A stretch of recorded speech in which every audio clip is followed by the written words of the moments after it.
Have you ever had a dream where something was chasing you and woken up with your heart actually pounding, like your body believed every second of it was real? That reaction is not random. Researchers who study dream content in modern volunteers and in hunter-gatherer communities with almost no exposure to modern media found the same pattern again and again. Most dreams are not about flying or falling or losing your teeth. They are about being chased, attacked, or hunted. Ancient humans may not have lived long enough to become us at all if that exact experience had not been happening in their sleep every single night. By the end of this video, you will know exactly why your brain still does this to you and why it is not something to worry about. Most of us treat dreaming like static, random images your brain throws out while it is busy doing something else overnight, forgettable within minutes of waking up. For a long time, that is roughly what scientists assumed too. Dreaming looked like a side effect of sleep, not something sleep was actually for. But there is one stage of sleep where dreaming becomes vivid, detailed, and starry-like. REM sleep, the stage where your eyes move rapidly behind closed lids and your brain activity looks almost as busy as when you are awake. We only actually discovered REM sleep completely by accident. A sleep researcher tracking eye movements during the night noticed something strange happening. Rapid, jerky eye motion kept happening in bursts throughout the night, and when volunteers were woken up during those bursts, they reliably reported detailed, vivid dreams, far more often than when they were woken from other stages of sleep. That single observation is what first showed dreaming was not scattered evenly across the night. It was concentrated in one very specific, very active stage. And REM sleep is exactly when your brain does some of its heaviest lifting on memory. Specific groups of neurons in the hippocampus, the part of your brain most involved in memory, become active again during REM sleep, essentially replaying pieces of what you experienced while you were awake. It does not replay everything equally. Emotionally charged memories, the moments that scared you, moved you, or mattered to your safety, get preferential treatment. They are the ones most likely to be reinforced and carried forward into long-term memory. So before you even get to the content of a single dream, the sleep stage dreaming happens in is already doing something that looks a lot like survival maintenance. If that is true, then what you actually dream about should not be random either. It should be aimed at whatever mattered most to staying alive. Researchers eventually asked exactly that question directly. What do people actually dream about across cultures, across ages, across circumstances? And the pattern that turned up was strikingly consistent. Nightmares and ordinary dreams alike were dominated by threat. Being chased, being attacked, falling, losing something you could not get back. Even children's dreams, and the dreams of people who had lived through real danger, leaned the same way, sometimes even more strongly. One study looking specifically at the dreams of traumatized children found their dreams were even more concentrated on direct physical threat than the dreams of children who had not lived through trauma, exactly the pattern this theory would predict. This idea became known as the threat simulation theory. The idea is that dreaming is not random content generation at all. It is a kind of offline rehearsal space, a virtual reality your brain builds specifically to practice recognizing and responding to danger, without any of the real risk.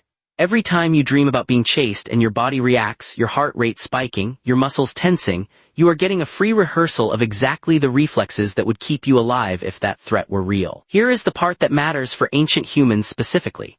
When researchers studied the dream reports of hunter-gatherer groups, people whose waking lives genuinely did include predators, rival groups, and real physical danger, the same threat-heavy pattern showed up, arguably even more concentrated than in people living in modern, comparatively safe environments. That is not what you would expect from meaningless static. It is what you would expect from a system that is still doing exactly the job it evolved to do in the exact environment it evolved for. If dreaming needed real, deep sleep to do its job properly, you would expect ancient humans to have gotten plenty of it.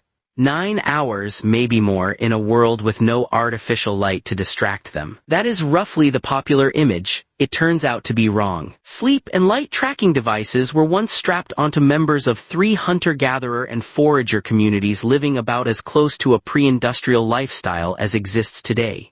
The Hadza of Tanzania, the San of Namibia, and the Tsimane of Bolivia. 3 different continents, 3 unrelated cultures, no shared modern habits to explain a coincidence. The result was almost identical across all three groups. People slept between about 5.5 and 7 hours a night, averaging around 6 hours and 25 minutes.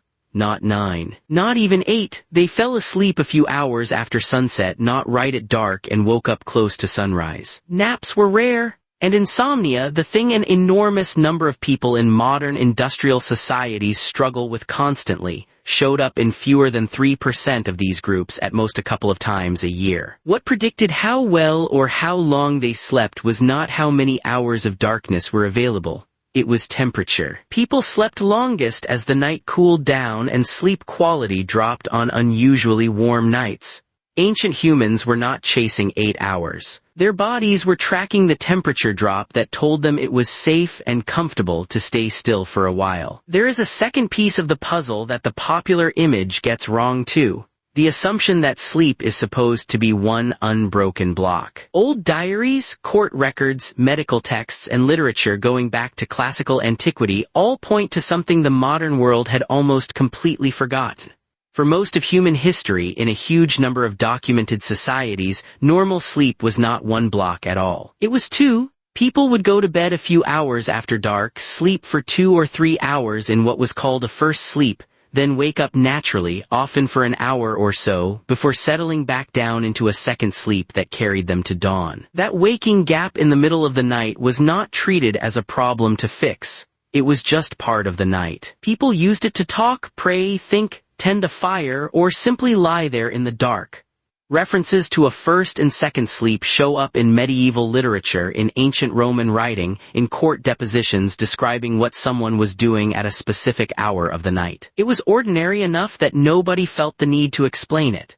It is only once artificial light pushed bedtimes later and compressed the whole night into a single block that this pattern quietly disappeared, and modern humans started treating the version we grew up with as the only normal way to sleep. Every other great ape alive today still solves the nighttime predator problem the same basic way. Chimpanzees and gorillas build a brand new sleeping nest, high in a tree, every single night, and abandon it the next morning, partly so a predator that tracked them to last night's nest finds nothing there tonight. For most of our evolutionary history, ancient humans almost certainly did the same thing. So where did the shape of ancient sleep actually come from? A lot of it traces back to one invention: fire. Before humans reliably controlled fire, the safest place to sleep away from ground predators was often up in a tree, the same strategy other primates still use.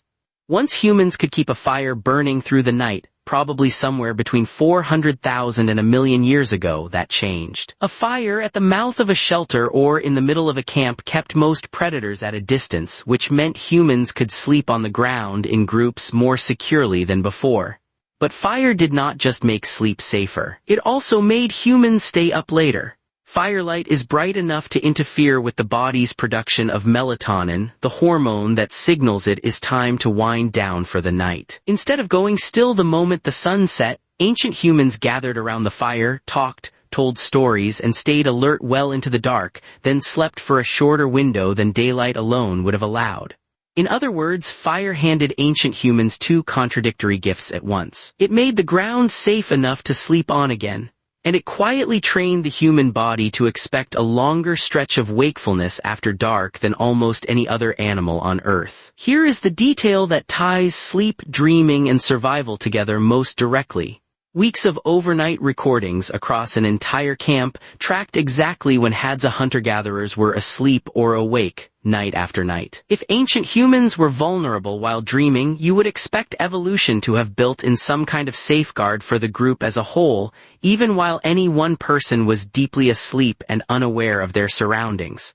That is essentially what the data showed. Across 20 days of overnight recordings, there was a grand total of about 18 minutes, out of hundreds of hours, when every single person in the camp was asleep at the same time.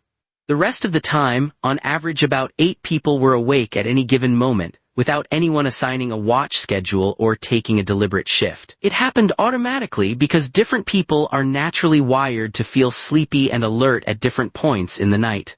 Some people are wired to fade early and wake early. Others stay alert late and sleep in. Lay enough of those different internal clocks over each other in one group and someone is almost always awake by accident. Chronotype itself has a real biological component, not just personal preference. If staggered sleep timing helped a group survive the night, evolution would have had every reason to keep that variation around instead of pushing everyone toward one identical schedule. That means the individual and the group were solving two different halves of the same problem at once. Inside any one sleeping person's head, dreaming was rehearsing how to react if a threat ever showed up. Outside, in the camp as a whole, the group's mismatched sleep schedules meant a threat was unlikely to arrive while literally everyone was unconscious. Neither system depended on anyone consciously deciding to keep watch. Put those pieces together and ancient sleep stops looking like simple downtime and starts looking like an engineered survival system with several working parts. Fire made it safe enough to lie down on the ground instead of in a tree. Firelight and conversation delayed bedtime and shortened the window of total unconsciousness. Naturally staggered chronotypes meant the group as a whole was almost never entirely asleep at once. And inside each individual sleeping brain, dreaming ran threat scenarios over and over, sharpening the exact reflexes that would matter if one of those staggered watchers ever spotted something real. None of these pieces needed a plan. Nobody in a hunter-gatherer camp sat down and designed a rotating watch system, or decided dreaming should rehearse danger, or scheduled a first sleep and second sleep. Each piece was simply the version of sleep that let enough people survive long enough to pass those same tendencies on. The humans who dreamed vividly about threats, who woke easily in the middle of the night, whose bodies tracked the safety of firelight and temperature, were, on average, a little more likely to still be there in the morning. That is the real reason dreaming was never optional. It was not a side effect ancient humans happened to have. It was one working part of the exact system that kept them alive long enough to become us. The single overnight block most of us take for granted is not ancient. It is barely older than the light bulb. Once factories needed workers at a fixed clock time every single day, the old middle-of-the-night waking hour started looking like nothing but wasted production time, and loud whistles and wall clocks were used to compress the night into one uninterrupted stretch. Then in 1879, Thomas Edison's electric light bulb made staying up long past sunset comfortable for the first time in human history, finishing what artificial firelight had only started thousands of years earlier. Edison did not just benefit from that shift, he turned it into a personal crusade against sleep itself. He called it a heritage from our cave days, claimed to sleep less than 4 hours a night, and by 1914 was telling people there is really no reason why men should go to bed at all, and the man of the future will spend far less time in bed than the man of the present. In 1921 he went further, writing that most people oversleep because they like it. He ran his own staff on the same schedule, holding job interviews at 4 in the morning, but Edison had a secret. Napping cots were scattered through his labs and offices, and he was repeatedly caught sneaking short naps during the day, sometimes holding a small ball in each hand so that the instant he actually fell asleep, his grip would loosen, the balls would drop, and the sound would wake him right back up. The same man publicly shaming sleep as weakness could not get through a single day without a version of it himself, cut into pieces and hidden. Not so different from the two-part sleep this video already traced disappearing at almost the same moment his own light bulb helped finish it off. None of this means you should try to copy ancient sleep exactly. You do not need to build a fire, split your night into 2 shifts, or convince a chronically inconsistent group of neighbors to nap on staggered schedules. But it does put a lot of modern sleep anxiety in a strange light. The idea that anything less than 8 uninterrupted hours is a personal failure is not actually the ancient human default. 6 to 7 hours, occasionally interrupted, following the temperature and light of the actual night around you, is closer to what your body evolved for. A community in Argentina called the Toba Qom makes this easy to see happening in real time. Some households there have electricity, some do not, but everyone shares the same culture and environment. The households with electric light at home sleep over 40 minutes less per night than their relatives living by natural light alone in the very same community right now. Whatever ancient sleep actually looked like, it is still just one light switch away. If you want to actually put this into practice, I made a short guided journal for tracking what your own dreams tend to rehearse and matching it back to what is actually stressing you out in waking life. Link is in the description. And the next time you wake up from a dream with your heart pounding, chased by something that made no logical sense in daylight, you are not malfunctioning. You are running a rehearsal that is, in a very real sense, older than language, older than fire, maybe older than our own species. So here is the question worth sitting with. If dreaming has spent this long training your brain to survive threats that do not exist anymore, what is it actually rehearsing you for now?